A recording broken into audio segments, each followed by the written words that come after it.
Here we go. All right, so today we're going to be talking a little bit about how to create paragraphs inside of your writing. So, does your writing look like this? Does your writing have all one big paragraph and it's not separated up? Well, if so, then we're going to take a look at how you can actually create paragraphs and make your readers even more excited to read and learn even more from your writing. So let's take a look even closer, all right? So, find your paragraphs. Writers start new paragraphs to show, so basically writers will create paragraphs determined off of 4 different things. The first thing is, whenever time changes inside of your writing, you want to make sure that you change your paragraph. So if your story starts in the morning, and then it moves to the afternoon, and then it moves to when you go back home, that would be 3 different paragraphs because time changed in each of those. The next reason is the setting has changed. So if in your first paragraph, everything's taking place at the kickball field, and then it starts taking place inside of your classroom, and then it takes place on the school bus, that'd be 3 different paragraphs because we had 3 setting changes. The next thing is a new character is speaking. So whenever a new character speaks, it creates a new paragraph for that new person talking. So if you have characters talking back and forth, you can have lots of paragraphs. And there's one special one that authors use to make their writing even more powerful and even more fantastic. They will take a sentence or a phrase or even a word, and they'll put it off on its own in its own paragraph, and it tells the reader how important it is. So let's take a look at those. Here's an example. This is called Morning Rush. Have you ever seen a buck up close? My mom has. Luckily, she was in a car. So let's take a look at the story a little bit more specifically. This student created new paragraphs because she wanted to show that time was changing. So that first thing, whenever time changes in your story, you want to start a new paragraph. You can check your writing to see if you've created any time changes inside of your writing that you need to make sure you put into new paragraphs. So as I started already, Morning Rush. Have you ever seen a buck up close? My mom has. Luckily, she was in a car. It had been 5 long hours. Do you see how time changed right there? So she started a new paragraph. My mom and I were at my friend's house. My mom and my friend's mom, Angie, were close friends. They liked to talk. My friend's name is Courtney. She is 5, and they live in Edison. So right here, time changed in the story, so she created a new paragraph.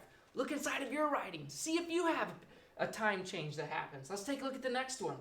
On this one, the student created a new paragraph because she wanted to show that the setting had changed. So in here, where these green arrows are pointing, that's a setting change. So a part of the story was happening here and is happening in a certain place, and then it switched. So let's take a look. This is called Whoops. Have you ever done something in your sleep without knowing it? Well, I have, and it was weird because it felt like I was in my room the whole time, but I wasn't. It was nighttime. I was asleep like a baby. Oops. I was asleep like a baby. It felt good to finally get some rest after a tiring day of dance, gymnastics, and play rehearsals. But was I really going to get any rest? And here you see the setting change. I guess I wasn't because I was sleepwalking. So here she's in her bed, and then she's out sleepwalking, and her dad finds her and takes her back to her room. When he does that, he accidentally drops her. So you can see the setting changed right there. Each of those arrows is an example of when the setting changed for this author. Let's take a look at another author. All right, this one is called Moby Dick. This student created a new paragraph because he had characters talking back and forth, back and forth. So the student's talking about how he caught a fish with his grandpa. And let's take a look right here. We have the student talking back and forth with his grandpa. "Pull, Chris, pull," said grandpa. Do you see how that's a new paragraph?